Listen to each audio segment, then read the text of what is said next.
রাতের গভীরে হাত তুলে আল্লাহকে ডেকে ডেকে বলতেন, মা আবাদনাকা হাক্কা ইবাদাতিক ওয়া মা আরাফনাকা হাক্কা মারিফাতিক।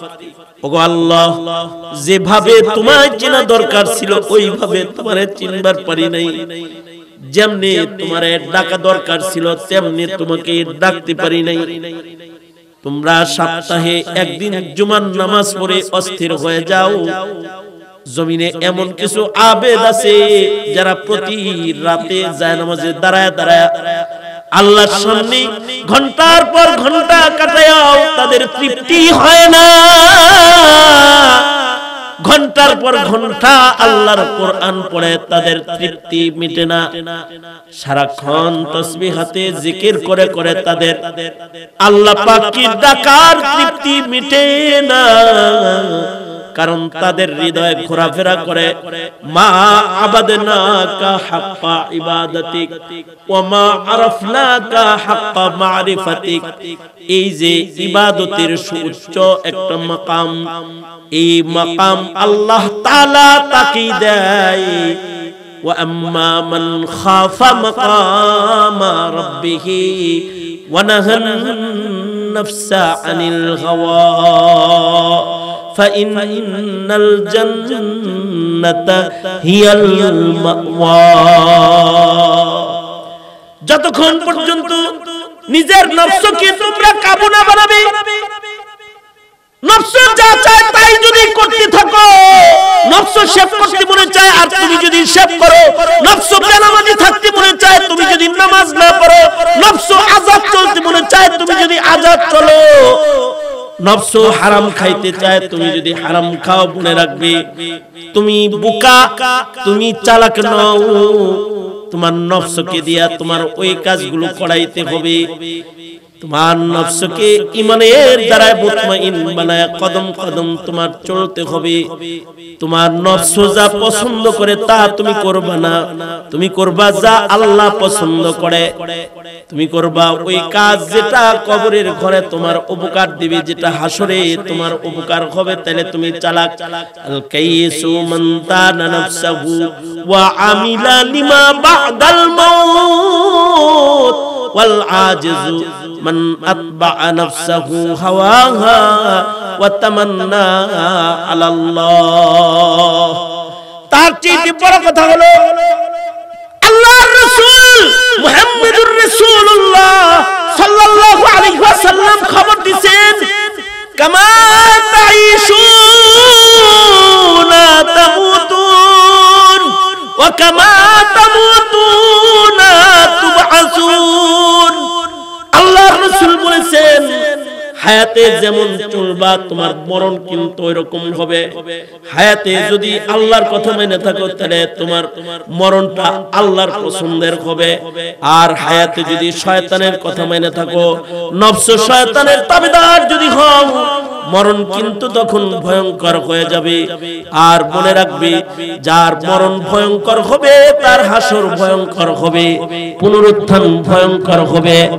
আর যার পুনরুত্থান ভয়ঙ্কর হবে, বাম হাতে আমলনামা নিয়ে যদি দাঁড়ায় যেতে হয় হাসরের ময়দানে জালাল আর কাহার মালিকের সামনে দাঁড়ায় হিসাব দেওয়া কিন্তু বড় কঠিন হয়ে যাবে।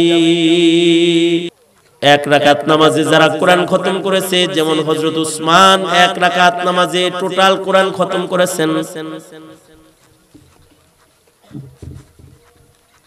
হযরত উবাই ইবনে কাব রাদিয়াল্লাহু আনহু 2 রাকাত নামাজে টোটাল কোরআন খতম করেছেন। হযরত তামিমে দারি রাদিয়াল্লাহু আনহু 1 রাকাত নামাজে পুরা কোরআন মজিদ খতম করেছেন। ইমামে আযম আবু হানিফা রাহমাতুল্লাহি আলাইহি কখনো রাতে এক খতম, দিনে এক খতম, রোজার মাস তো পুরোটা এরকম ছিল। মসজিদে গেছেন, এশার নামাজ আদায় করেছেন, ইমাম সাহেব সূরা জিলজাল পড়তেছে, ফামাই ইয়ামাল মিসকালা যাররাতিন খায়রান ইয়ারাহ ওয়া মান ইয়ামাল মিসকালা যাররাতিন শাররান ইয়ারাহ। তো চিন্তায় ধরছে আজ রাত যদি আমার জীবনের শেষ রাত হয় তাহলে কামাই আজকে যা করব এটাই কামাই রবে আমলনামায়। এশার নামাজ পড়ে মসজিদ থেকে বের হওয়ার ক্ষমতা ওনার নষ্ট হয়ে গেছে।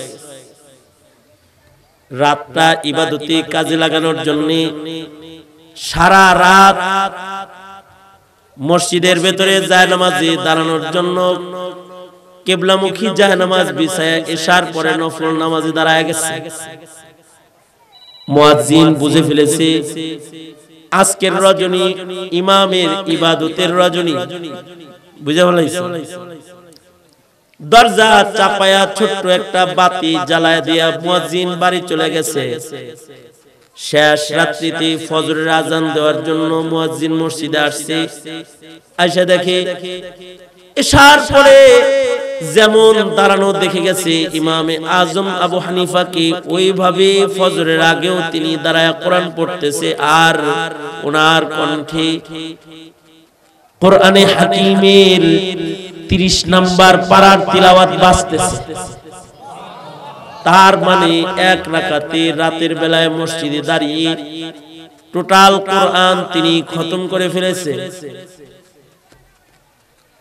সারা রাত আল্লাহর কোরআনের তিলাওয়াত করেছে। কেউ কেউ আছে সারা জিন্দেগি একা কাটানো পছন্দ করেছে, কিতাব পড়াইছে, ছাত্রদেরকে দর্স তাদরিস করছে আর একা একা থাকছে। যেমন আব্দুল্লাহ ইবনুল মুবারক রাহমাতুল্লাহি আলাইহি, উনাকে জিজ্ঞেস করা হয়েছে আপনার পছন্দের জিনিস কি? তো আব্দুল্লাহ ইবনুল মুবারক বলে দুটো জিনিস আমার পছন্দের, একটা হলো সানাদুন আলী বাইতুন খালি। দুই জিনিস, সানাদুন আলী বাইতুন খালি, ভালো সনদ ভালো ইলম আমার পছন্দ। আগের জমানার মানুষের কাছে ভালো কথা পছন্দ ছিল, ভালো সনদও পছন্দ ছিল। এই কারণে একটা হাদিসের সনদকে ভালো সনদ গ্রহণ করার জন্য মদিনা থেকে পায়দল হাইটা সুদূর কুফায় গেছে। এই হাদিসটা কিন্তু একজনের কাছ থেকে শুনছে, কিন্তু সরাসরি সাহাবীর কাছ থেকে শোনার জন্য সেই সাহাবীর বাড়ি চলে গেছে। পায়দল সফর করে শত শত মাইল দরজায় দাঁড়ায় হাদিসটা শুননা আবার চলে আসছে। ওই যে সনদটারে আলী বানাইছে, বলবে হাদাসানি ফুলান, এক ওয়াসিতায় নবীর কাছে চলে যাবে। এই কারণে সানাদুন আলী, ভালো মানুষের কাছ থেকে ভালো জিনিস ভালো ইলম শিখার আগ্রহ, এটা পছন্দের কাম। আমাদের কাছে কিন্তু ভালো ইলম পছন্দ না, ভালো সুর পছন্দ। আমাদের গুলো ভালো গান পছন্দ। ওয়াজের ভিতরে যদি হিন্দি গান একটা মারতে পারে তাহলে আমরা তাদের ভক্ত হই। ওয়াজের ভিতরে যদি 6টা কৌতুক মেরে দিতে পারে তো আমরা তাদের ভক্ত হই। সানাদুন আলী, ভালো সনদ ভালো কথা বলবে তা আমরা খুঁজি না, কিন্তু একটা জমানা ছিল একটা ভালো কথা শোনার জন্য শত শত মাইল পায়দল সফর করেছে। কখনো কখনো এই সফর করতে যায় মরুভূমির মাঝখানে মারা গেছে, আর মরুভূমির মাঝখানে তাদের কবর হয়ে গেছে। মরুভূমিতে মরে গেছে, মরুভূমিতে কবর হয়ে গেছে। যাই হোক, ওইদিকে যেতে চাই না। সানাদুন আলী, আলী সনদ আমার পছন্দ। আর বাইতুল খালি, আমাদের কি খালি ঘর পছন্দ? আমাদের তো খালি ঘর পছন্দ না, আমাদের হলো টিভির ঘর পছন্দ। আমাদের খালি মোবাইল পছন্দ না, ইন্টারনেট মোবাইল পছন্দ, ফেসবুক সহ মোবাইল, ইউটিউব টিউটর সহ মোবাইল আমাদের পছন্দ। আমাদের পছন্দ কম্পিউটার সহ ঘর, ওয়াইফাই আলা বাড়ি আমাদের পছন্দ। আর ইবনুল মুবারকের কাছে পছন্দ সানাদুন আলী বাইতুল খালি, খালি ঘর পছন্দ। খালি ঘর কেন পছন্দ? ছাত্ররা বলে, ওনার শাগরেদরা ওনাকে বলে, এই ইমাম আপনার কাছে খালি ঘর পছন্দ কি লাগে? আপনার কি একা থাকতে বৈরি লাগে না? একা থাকলে তো বৈরে হালত চলে আসবে। আব্দুল্লাহ ইবনে মুবারক বলে, যখন আমি একা থাকি তখন ভালো থাকি, কারণ যতক্ষণ একা থাকি ততক্ষণ কখনো আল্লাহর সাথে থাকি, কখনো নবীর সাথে থাকি, কখনো সাহাবীদের সাথে থাকি। সুবহানাল্লাহ। আর আস্তে করে বলেন, আর একটু আস্তে করে বলেন। কি বলে? যখন আমি একা থাকি কখনো আল্লাহর সাথে থাকি, কখনো নবীজির সাথে থাকি, কখনো সাহাবায়ে কেরামের জামাত লইয়া বইয়া থাকি। ছাত্ররা বলে, বুঝি নাই। কখনো একা থাকি, আমি নামাজে থাকি, তখন মাওলা আর আমি, মাঝখানে আর কেউ নাই। আমি একা থাকি তখন হাদিস পড়ি, আমার নবীর কথা আমি নবীর কাছ থেকে শুনতে থাকি, আমি আর আমার নবী থাকি। আর কখনো সাহাবীদের সব রিওয়ায়াত সামনে নিয়ে গবেষণায় থাকি, কোন সাহাবী কি বললো এগুলো দেখতে থাকি, শুনতে থাকি, বুঝতে থাকি, আর মাসাইল বের করতে থাকি। এই কারণে খালি ঘরের সময়গুলা আমার বড় ভালো কাটে। সানাদুন আলী বাইতুন খালি, এটা আমার কাছে পছন্দ। ইবনুল মুবারক আমাকে রইল, মোবাইল আছে মানে প্রেমিকার লগে আছে, মোবাইল আছে মানে নায়িকার লগে আছে, মোবাইল আছে মানে নায়িকার লগে আছে, মোবাইল আছে মানে কৌতুক মাস্টারের লগে আছে, মোবাইল আছে মানে সারা দুনিয়াকে হাতের মুঠার ভেতরে আছে।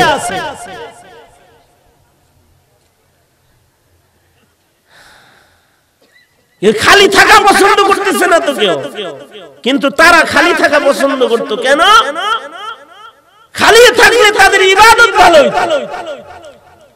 কেউ তো সারা দিন সারা রাত পাপের আসরের ভেতরে নিজেকে বসায় রাখে, আর কেউ আছে ইবাদতের পরিবেশের ভেতরে নিজেকে আটকায় রাখে।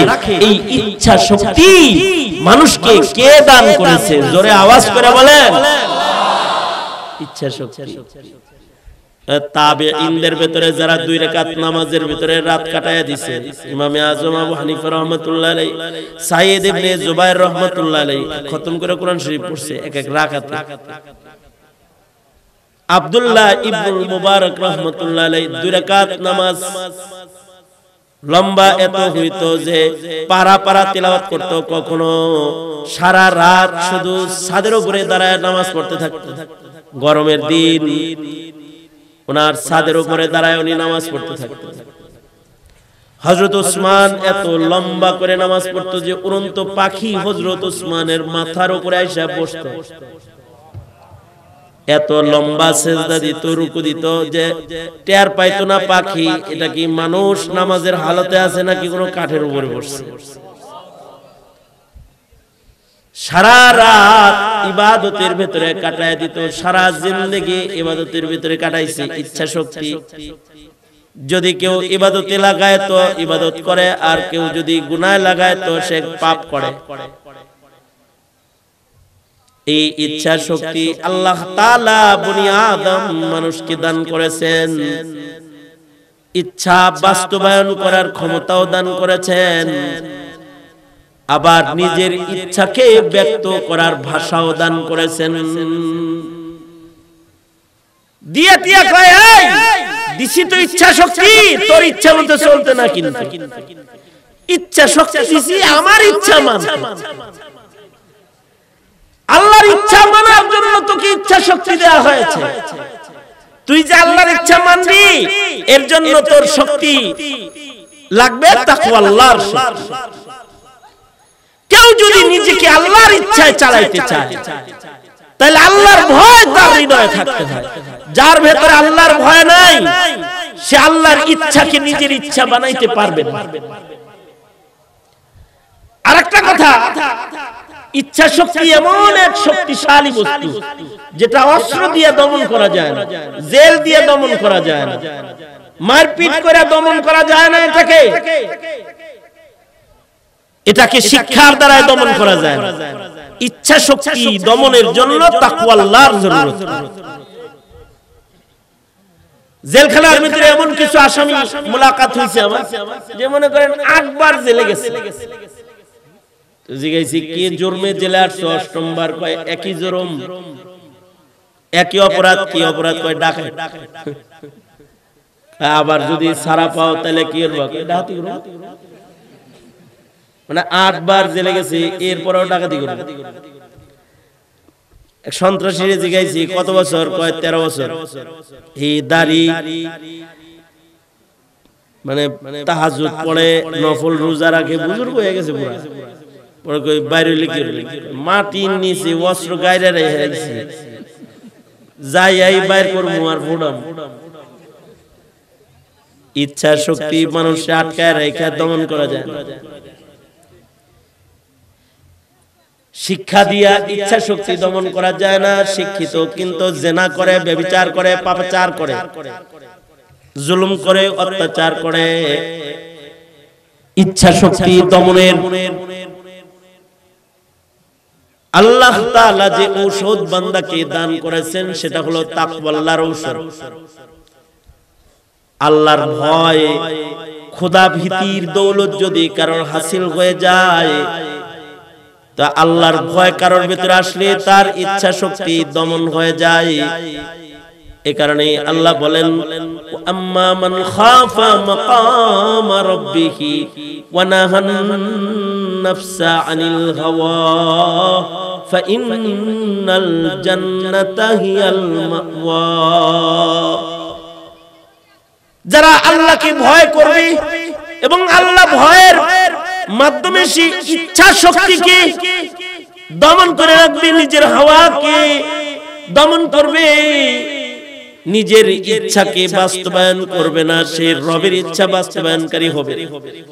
যদি এই 2 গুণ কারোর ভেতরে পাওয়া যায়, যে সে আল্লাহকে ভয় করার মতো ভয় করে এবং আল্লাহর ভয়ের কারণে নিজের নফসানিয়তকে কাবু করে, এই 2 জিনিস কারোর আসলে আল্লাহ তাআলা তাকে আল্লাহর জান্নাত, তাদেরকে আল্লাহ তাআলা বাসস্থান হিসেবে দান করবে। আল্লাহকে ভয় করার মতো ভয়।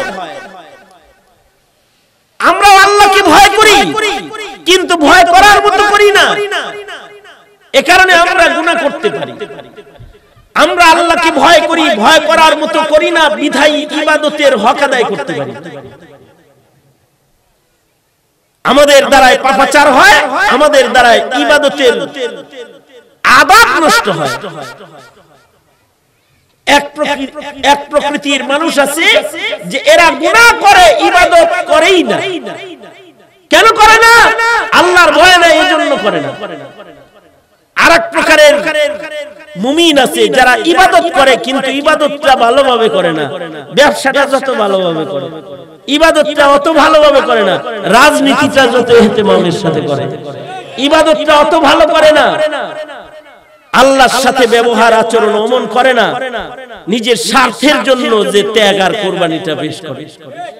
ইবাদত তার ভালো না, করে ইবাদত কিন্তু ইবাদতের কোয়ালিটি ভালো না, রাজনীতির কোয়ালিটি ভালো, ব্যবসার কোয়ালিটি ভালো, চাকরির কোয়ালিটি ভালো।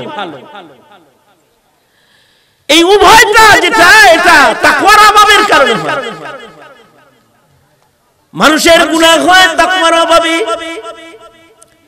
আগের জামানার মানুষ গুনাহ করতে পারে নাই, কারণ ছিল তাকওয়াল্লাহ, আল্লাহ পাকের ভয়, এই কারণে গুনাহ করতে পারে না অন্ধকারের ভেতরে। আর এখন সিসি ক্যামেরার নিচেও গুনাহ হয়, লাইভ ক্যামেরার ভেতরেও গুনাহ হয়। আল্লাহর ভয় নাই, এই কারণে পাপাচার হয়। আর আগের জামানার মুসলমানদের আল্লাহর ভয় ছিল, এই কারণে তাদের এক জাররা অপরাধ তারা করতে সাহস পায় নাই। ভয় হলো আল্লাহর বিচারের ভয়। এক জাররা অপরাধ করতে তারা ভয় পেয়েছে। যেমন আবু বকর, ওনার কাছে একবার রুটি গোশত হাদিয়া আসছে। উনি রুটি গোশত চিবাইতেছে, চিবাইতে চিবাইতে 1-2 খণ্ড পেটের ভিতরে চলেও গেছে। 3 দিনের না খাওয়া আবু বকর ক্ষুধার্ত মানুষ, খাবার কিছু পেটে গেছে। যিনি রুটি গোশত এনেছে গোলামকে বলে এগুলো কিসের রুটি গোশত? কয় আমি জাহিলিয়াতে একজনের চিকিৎসা করছিলাম, ফুফা দিছিলাম, রোগী ভালো হয়ে গেছে, বিনিময় হিসাবে আমাকে এগুলো দিয়েছে, তাই আমি আপনি না খাওয়া আপনারে হাদিয়ে দিছি। হযরত আবু বকর বলে জাহিলিয়াতে চিকিৎসা করেছিলে, তার মানে তখন তো আল্লাহর নামে চিকিৎসা করো নাই? কয় আল্লাহর নাম, আল্লাহ তখন আমি চিনি না। জাহিলিয়াতে চিকিৎসা করেছি, লাত উজ্জার নামে চিকিৎসা করেছো, গায়রুল্লাহর নামে চিকিৎসা করেছো, আর সেই খাবার আমারে দিছো? না না, গায়রুল্লাহর নামের খানা আবু বকরের পেটে হজম হইতে পারে না। হযরত আবু বকর সাথে সাথে মুখের ভিতরে আঙ্গুলি দিলেন এবং মুখে আঙ্গুলি দিয়া হযরত আবু বকর বমি করলেন, আবার পানি পান করলেন, আবার মুখে আঙ্গুলি দিলেন, বমি করলেন। ততক্ষণ পর্যন্ত ক্ষান্ত হন নাই যতক্ষণ পর্যন্ত রুটির টুকরা গোশতের টুকরা পেট থেকে বের না হইছে। যখন রুটি গোশতের টুকরা পেট থেকে বের হয়ে গেছে তো আবু বকর শান্ত হইছেন। আর আমরা সুদ খায়া ফেলতেছি, ঘুষ খায়া ফেলতেছি, রাষ্ট্র সম্পদ হজম করে ফেলতেছি, হারাম আমরা দখল করতেছি, ব্যবহার করতেছি, খাইতেছি। আমাদের মুসলিম সমাজে সুদ বেদরাক। আমাদের মুসলিম সমাজে যদি আবু বকরের সেই তাকওয়াল্লাহ যদি আমাদের সমাজে থাকতো, তাহলে ইহুদি পণ্য আমাদের মার্কেটে একটাও চলতো। কথা বলেন না কেন? চলতো? একটাও চলতো না। আমরা একদিক দিয়ে বলতেছি ইহুদি পণ্য বর্জন করো, আর এক দিক দিয়ে ব্যবহার করতেছি। আমাদের দেশের হিন্দুদের পূজা মুসলমান যায় প্রসাদ না খাইলে তো পূজাই হয় না। আমরা গায়রুল্লাহর নামের খানা খাইতেছি, হারাম খাইতেছি, হারাম পণ্য ব্যবহার করতেছি। কিসের কারণে? আমাদের তাকওয়াল্লাহ নাই। আর তারা যে এক জাররা হারাম খাইতে পারে নাই, তারা আল্লাহর ভয়ের কারণে খাইতে পারে নাই। হযরত উমরের কাছে একদিন দুধ হাদিয়া আসলো, দুধ। হযরত উমর দুধ পছন্দ করতেন, খেয়ে ফেললেন। বললেন এই দুধগুলা তোমার বাড়ির পালা হাইওয়ান জানোয়ারের দুধ। মুয়াত্তা ইমাম মালিক আছে ঘটনাটা। হযরত উমর বলতেছে যে এগুলো কি তোমার বাড়ির দুধ? এ কয় আমি দুধ বাড়িতে গাবি ছাগল কইব, গরিব মানুষ, তাই এগুলো দুধ কই থেকে আসছে? কয় এগুলো বাইতুল মালের দুধ, যেটা গরিবদেরকে দেয়া হয়। উট ছাগলের দুধ বাইতুল মালের সদকার দুধ, এগুলো আমার বাড়িতে আজকে আসছে, বাটে আমি পাইছি, ভাবলাম খলিবারে লয়া খাই, অসুবিধা নাই, আমার জন্য সাদকা, আপনার জন্য হাদিয়া। আমি তো কোন সময় গরিব মানুষ, আপনার কিছু খাওয়াইতে পারি না, তো সাদকা আইছে আমার কাছে না, সাদকা আপনার জন্য তো হাদিয়া, খান। হযরত উমর বলে তোমার মাসালাও ঠিক আছে, ফতোয়াও ঠিক আছে, কিন্তু এই দুধ পেটে লইয়া যদি আমার মৃত্যু হয়, আর আল্লাহ যদি কয় উমর খলিফা না তুমি, বাইতুল মাল তোমার পেটের ভিতরে দেখা যায় কেন? বলো না, আদালতে কিবরিয়াতে আমি কি উত্তর দেব? হযরত উমর সাথে সাথে পানি পান করলেন। বিষ খাইলে হসপিটালে যেমন করে পেট ড্রেসিং করে বিষ বাইর করে, হযরত উমর নিজের পেট ড্রেসিং করলেন, পানি পান করলেন, আঙ্গুলি বানলেন, আর পেটের থেকে দুধ বাইর করে ফেলেন। এতটুকু দুধ হালাল খানাও উনি ওনার পেটে হজম হইতে দিতে পারেন আল্লাহর ভয়। কারণ হাসানাতুল আবরার সাইয়াতুন লিল মুকাররাবিন। আল্লাহর ভয় এটা পারেন নাই, আর আমরা পারি। আমাদের তো সমাজে জুলুম প্রতিষ্ঠা হয়ে গেছে, কারণ সমাজে তাকওয়াল্লাহ প্রতিষ্ঠা হয় নাই। সমাজে অনেক কিছুর উন্নতি হচ্ছে, রাস্তার উন্নতি আছে, বিদ্যুতের উন্নতি আছে, গ্যাস লাইনের উন্নতি আছে, খালি তাকওয়া আর খোদা ভীতির অবনতি ঘটতেছে। এটার অবনতি হচ্ছে। ইতিহাসের পাতার আরেকজন উমর ছিলেন, উমর ইবনে আব্দুল আজিজ রাহমাতুল্লাহি আলাইহি। একটা তো উমর ইবনুল খাত্তাব যেটা বললাম, উমর ইবনে আব্দুল আজিজ রাহমাতুল্লাহি আলাইহি, যিনি পৃথিবীতে এমন একজন খলিফাতুল মুসলিমিন ছিলেন যার খেলাফত কালে বাঘ ছাগলের উপরে জুলুম করেন। মানুষ মানুষের উপরে জুলুম তো নাই, বাঘ জঙ্গলার বাঘ ছাগলের উপরে জুলুম করেন। আল বিদায়া ওয়ান নিহায়া। এক বুড়ি চিৎকার দিয়ে বলতে লাগলো, এই এই উমর ইবনে আব্দুল আজিজ মরে গেছে রে। মাত্র 2.5 বছর আগে কিন্তু উনি খলিফাতুল মুসলিমিন হয়েছে। 2.5 বছর পরে বুড়ির চিৎকার, উমর ইবনে আব্দুল আজিজ নাই। 2.5 বছরে উমর ইবনে আব্দুল আজিজ রাহমাতুল্লাহ আলাইহি মানুষের ভিতরে ইনসাফ কায়েম করেছেন তো করেছেন, জঙ্গলের প্রাণীর ভিতরেও ইনসাফ কায়েম করেছেন। এই যুগের মতো ইন্টারনেটের কলিং এর আমল নয়, এক প্রান্ত থেকে আরেক প্রান্তে মৃত্যুর সংবাদ যাইতেও 15 দিন লাগে। মহিলাটা চিৎকার করে বলে, নাই নাই রে উমর ইবনে আব্দুল আজিজ বাসা। লোকেরা কয় তোমার মাথা খারাপ নাকি? কয়দিন আগে আসলাম, দেখলাম খলিফাতুল মুসলিমিন সুস্থ সবল ইবাদত করে। না, খবর নিয়ে দেখো নাই। কিছুদিন পরে কাফেলা একটা আসছে শহর থেকে গ্রামে, কয় ওমর ইবনে আব্দুল আজিজ মারা গেছে। সবাই মিলা মহিলার কাছে যায় বলে, ও বুড়িমা তুমি কেমনে জানছিলা ওমর ইবনে আব্দুল আজিজ মারা গেছে? মহিলা বলে, নিজের চোখে নদীর ঘাটে 2.5 বছর যাবত দেখি বাঘ ছাগল একসাথেও পানি পান করে, কিন্তু বাঘ ছাগলের উপরে আক্রমণ করে না। আজকে 2.5 বছর পরে নিজের চোখে দেখলাম বাঘ ছাগলের রক্ত পান করতেছে। তখন বুঝেছি ওমর ইবনে আব্দুল আজিজ নাই রে। ওমর ইবনে আব্দুল আজিজ যদি বাঁচা থাকতো তাহলে বাঘ ছাগলের রক্ত পান করতে পারত। মাত্র 2.5 বছরের খেলাফত কালে জঙ্গলের জুলুম বন্ধ করেছেন। সুশাসন প্রতিষ্ঠা করতে 50 বছর লাগে না, 50 বছর লাগে না।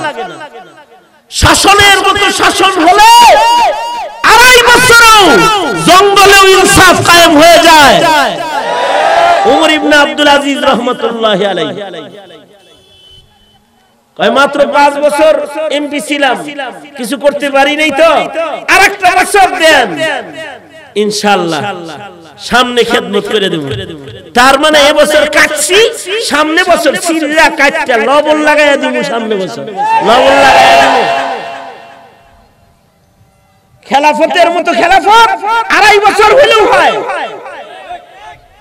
উমর ইবনে আব্দুল আজিজ রাহমাতুল্লাহ আলাইহি 2.5 বছরের খলিফাতুল মুসলিমিন। কারণ খলিফা হিসাবে শুধু উনার শোহরত না, আবেদ হিসাবেও উনার শোহরত। আবেদ কেমন ছিলেন? যে উনার ইবাদতের তাসির উনার ঘাম দিয়ে বাইরে হতো। উনার গায়ের জামার সাথে জামা ধুইলে সেই জামার ভিতরে 40 দিন মেশকে আম্বরের ঘ্রাণ পাওয়া যেত। ঠাকুরমার জুরির গল্প না, আমাদের আকাবিরদের জীবনে এমনই যে তারা ইবাদত করার কারণে তাদের কবর থেকেও খুশবু বাইর হয়। ইমাম বুখারীর কবর থেকে 1200 বছর যাবত খুশবু বের হচ্ছে। আল্লাহ জানে কিয়ামত পর্যন্তই হয়তো হবে, কোন আতর ছিটান লাগে না। ইমাম বুখারীর দেহ মাটিতে আছে, মাটির থেকে খুশবু বাইর হইতেছে। আল্লাহু আকবার করে বলেন। আমাদের বাংলাদেশের বুজুর্গদের কবর থেকেও খুশবু বের হয়েছে। শেষ বেলায় মানুষ কবরের মাটি শুদ্ধ লয়ে গেছে উঠায়। এই উমর ইবনে আব্দুল আজিজ রাহমাতুল্লাহি আলাইহি আবেদে খাস। আর তাকওয়া আল্লাহর পরিমাণটা কি রকম? উমর ইবনে আব্দুল আজিজের কাছে একবার উর্দুন থেকে এদিকে তাকা, উমর ইবনে আব্দুল আজিজের কাছে উর্দুন থেকে 2 টুকরি খেজুর হাদিয়া আসছে। উর্দুন প্রদেশ, ওই প্রদেশের গভর্নর উমর ইবনে আব্দুল আজিজকে 2 টুকরি খেজুর হাদিয়া পাঠাইছে। নিজের পয়লা বেতনের টাকা থেকে আমিরুল মুমিনিনকে হাদিয়া।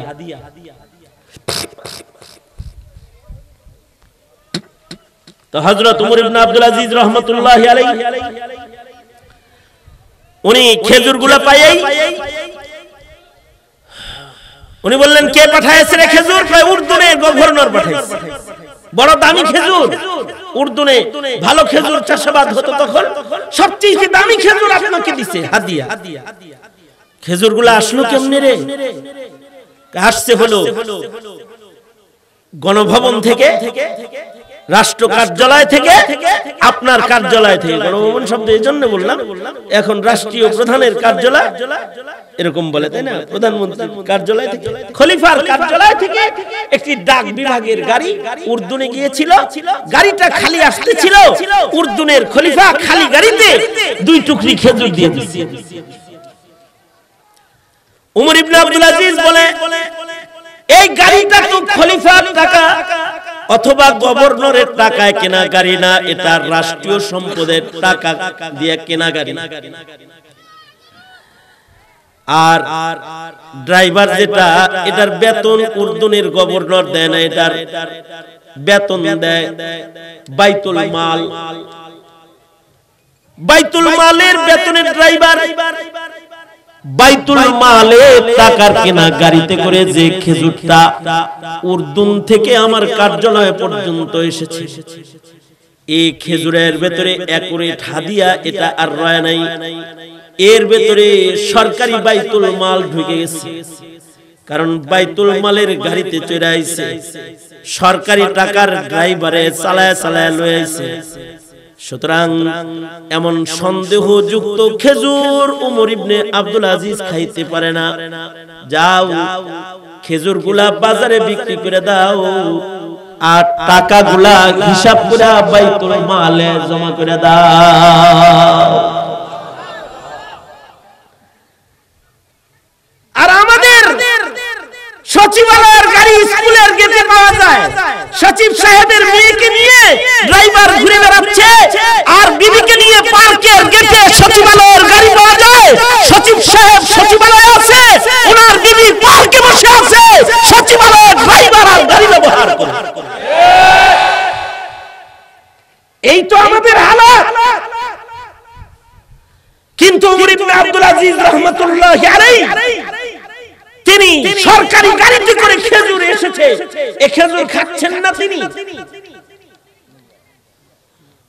উমর ইবনে আব্দুল আজিজ রাহমাতুল্লাহি আলাইহির ভাতিজা ঘটনাটা কাছে থেকে দেখতেছেন। ভাতিজা বাজারে চলে গেলেন, খেজুর বাজারে দেখে গোলামে খেজুর বিক্রি করে, তো ভাতিজা ডাক লয়ে দাঁড়ায় রয়েছে যে খেজুর আমি কিনব। যে যত দাম বলে কয় 1 টাকা বেশি, যে যত দাম বলে তার চেয়ে উনি দেয় 1 টাকা বেশি দেবে। যত বেশি পাবে বাইতুল মাল তত ধনী হবে। দাম উঠছে 14 টাকা, ভাতিজায় খেজুর কিনা হালাইছে 14 টাকা দিয়ে। কিনা 2 টুকরি খেজুরের 1 টুকরি নিজের বাড়িতে রেখে আরেক টুকরি খেজুর ভাতিজা নিজের মাথায় করে চাচা উমর ইবনে আব্দুল আজিজের সামনে দাঁড়ায় বলে, চাচা যান, ভাতিজা কয়ে কি চাচারে কিছু খাওয়াইতে পারি না, বাজার থেকে মাথায় করে কিনে আনছি, হালাল খানা, এটা চাচাজিকে হাদিয়া দিতেছি। খেজুরগুলা উর্দুনের মনে হয়, খেজুরগুলা আমি ক্রয় করেছি, বাইতুল মালের টাকাগুলো জমা করে দিয়েছি, কোনো টেনশন নাই চাচা যান, আমার টাকা দিয়ে কিনা আমি মাথায় করে আপনার কাছে পেশ করেছি, মেহেরবানি করে খেজুরগুলা একটু খান। ওমর ইবনে আব্দুল আজিজ বলে, হ্যাঁ এখন এই খেজুর ওমর ইবনে আব্দুল আজিজের খাওয়ার উপযুক্ত হয়েছে। এটা এক প্রকারের তাকওয়াল্লাহ। এখন সিয়াসতের চেয়ে বড় বাণিজ্যিক কোন প্রজেক্ট আর নাই। যারা রাষ্ট্র ক্ষমতায় বসে যায়, চলে যায়, এমপি মন্ত্রী চেয়ারম্যান একটা হইতে পারলেই হয়, রাতারাতি আঙ্গুল ফুলে কলা গাছ হয়ে যায়। এবং এই অফার যদি কেউ পায় তাহলে ওটা নেওয়ার জন্য পাগল হয়ে যায়, মারামারিও হয় এলাকায়, নমিনেশন পেপার নিয়ে। কেন? জাতির খেদমত করার আশায় না, নিজের ব্যবসায়িক এরিয়াকে সুন্দর করার আশায়, পাওয়ারফুল করার আশায়, রাতারাতি আঙ্গুল ফুলে কলা গাছ হওয়ার আশায়। অত খেদমত করার আশায় না। অত খেদমত করতে যদি এরাদা থাকতো তাহলে মন্ত্রণালয়ের চেয়ার দখল করার জন্য আর সংসদীয় চেয়ার দখল করার জন্য গুলাগুলি পাবলিকের মুখে গুলি করা হইতো না, পাবলিকের এই গুলি খাইতো না। এইটা এখনকার শাসনামল, আর ওইটা ছিল একটা শাসনামল যখন আল্লাহর ভয়ে মানুষ এক জাররা অপরাধ করে না। তো আমি আমার আলোচনার একটি পার্ট বললাম, গুনাহ থেকে বাঁচতে হলে দরকার হয় তাকওয়াল্লাহ। আল্লাহর ভয় যদি কারোর ভিতরে এসে যায়, নিজের ইচ্ছা তার দমন হয়ে যায়, শয়তানের ধোঁকা থেকে নিজের বাঁচাইতে পারে, আর আল্লাহর ইচ্ছা বাস্তবায়ন করার ক্ষমতা তার এসে যায়। আর একটা পার্ট হলো তাকওয়াল্লাহ যদি কামিল কারোর ভেতরে এসে যায়, তখন তার ইবাদতটা মানের ইবাদত হয়, তখন তার ইবাদতের মান বেড়ে যায়, তখন সে আশিক হয়ে যায়, আল্লাহর আশিক হয়ে যায়। শুধু আবেদ থাকে না, সে আশিক হয়ে যায়। আশিক কা এক সিজদা, এটা অনেক বড় ভারী। सोने का एक जर्रा लोहे के मन से भरी, लोहे के मन से भरी। आशिक का एक सजदा, आबिद का रात सारी हयात सारी। आशिक का एक सजदा, आबिद के हयात सारी। आबिद तो इबादत करे और आशिक जे ताकवाल्लाह निये इबादत करे, तार एक जर्रा इबादत दामी हইয়া যায়। কারণ তার ইবাদতের ভিতরে জওহর হীরা ঢুকা যায়, প্রেম ঢুকা যায়, তাকওয়াল্লাহ ঢুকা যায়।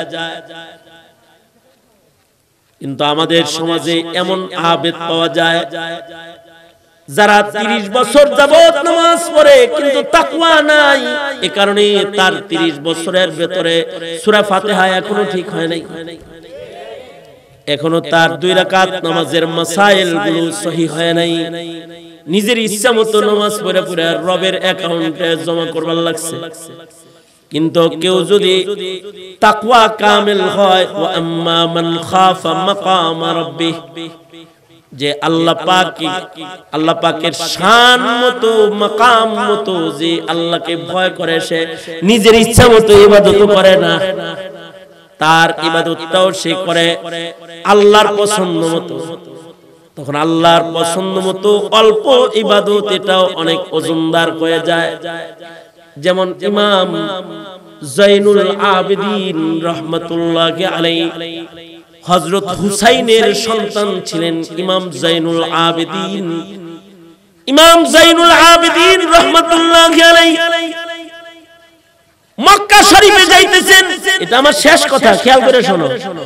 মক্কা শরীফে যাইতেছেন ইমাম জৈনুল আবেদিন, কাবায় যাইতেছেন,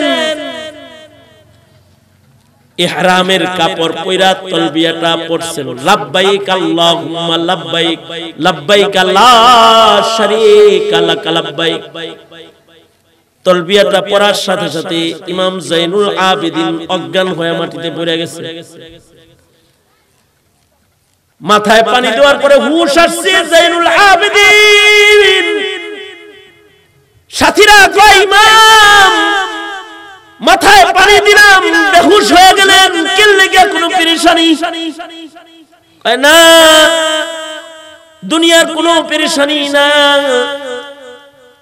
আখিরাত তো আপনার সুন্দর যাইতেছেন কাবা ঘরে, আল্লাহর নির্বাচিত জমিন দিয়ে হাঁটাহাঁটি করবেন, কাবা ঘর তওয়াফ করবেন, মুলতাজমে দুইরা আল্লাহরে ডাকবেন, হাজারুল আসওয়াদে চুম্বন করবেন, আরাফা মিনা মুজদালিফায় ঘোরাঘুরি করবেন, সাফা মারওয়ায় দৌড়াইবেন। কত সাআদাতমন্দ আপনি!